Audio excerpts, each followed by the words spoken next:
Next up, at UFC Vegas 61, we have Joaquim Silva taking on Jesse Ronson.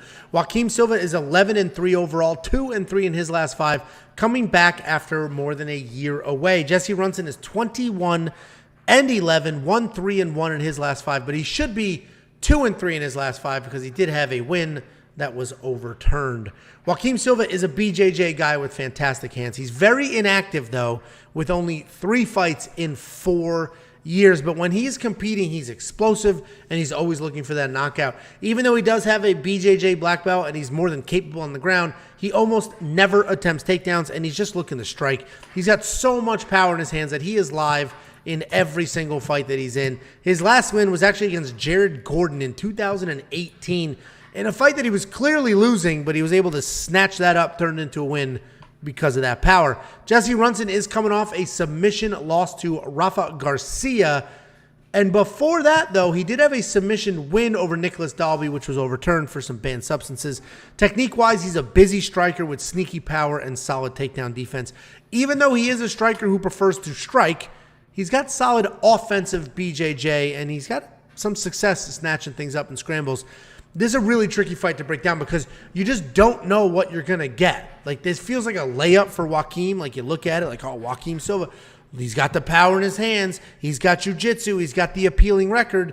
But he's just so freaking inactive. And his recent losses have me worried. Those aren't the most quality losses. Jesse really had nothing to offer in that Rafa Garcia fight other than solid cardio and just nonstop pressure up until he lost. I can see Jesse being the overall less talented fighter, but he's going to pressure forward, potentially get the takedown, stay in Joaquim's face, not really give him time to settle in after a year off and 3 fights in 5 years, whatever the hell that was. So I like Jesse Ronson in the underdog spot here.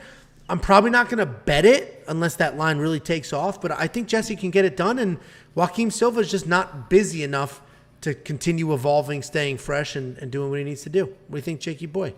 First of all, for the love of God, and I don't know if you're going to watch this, and I don't mean this as disrespect, Jesse. You got to cut the hair, man. You just got to cut. You got to let it go. It's not a good look. Honestly, if he went bald, grew a little beard out, you can see he's got the facial hair to grow a beard. He would look a lot better. I literally think that I think he is the underdog in this matchup because of the haircut. And I swear to God, he looks like an old dude when he's in there. But then you start seeing him strike, and the guy knows what the hell he's doing. And I agree. Joaquim Silva, if you watch tape on this guy and you look him against Jesse, you're like, oh yeah, that's obviously this dude's a pick. Because when he is not doing wild shit, and he does do wild shit, and he throws wild shit, he's a super technical fighter. I mean, that dude is slipping shots, and he looks like a really like a dude. Like when you look at dudes, sometimes dudes don't look like dudes. Well, I'm saying sometimes they don't look like dudes. Sometimes you can tell this dude is a dude. And when he's like technical in his striking, he is a dude. But he just does dumb shit and just over pressure sometimes. And if this comes down to a striking match, I can't trust his chin. I mean, you look at the last 2 fights. The last one was 37 seconds. The other one was against Nasrat, a southpaw. Jesse also a southpaw. I think the same shot that Nasrat found, Jesse's going to be looking for the same thing. But you hit the nail on the head. Great hammer. Right on the head. I mean, one shot. You watch the TikToks of people trying to put the hammer in with one shot. It's fantastic when you can do something like that. But will Silva come in and wrestle? Coming in, back-to-back KOs. Maybe he brings in a completely new game plan because we saw Jesse on his back. He's a BJJ guy himself, but on his back, he really doesn't have a lot to offer.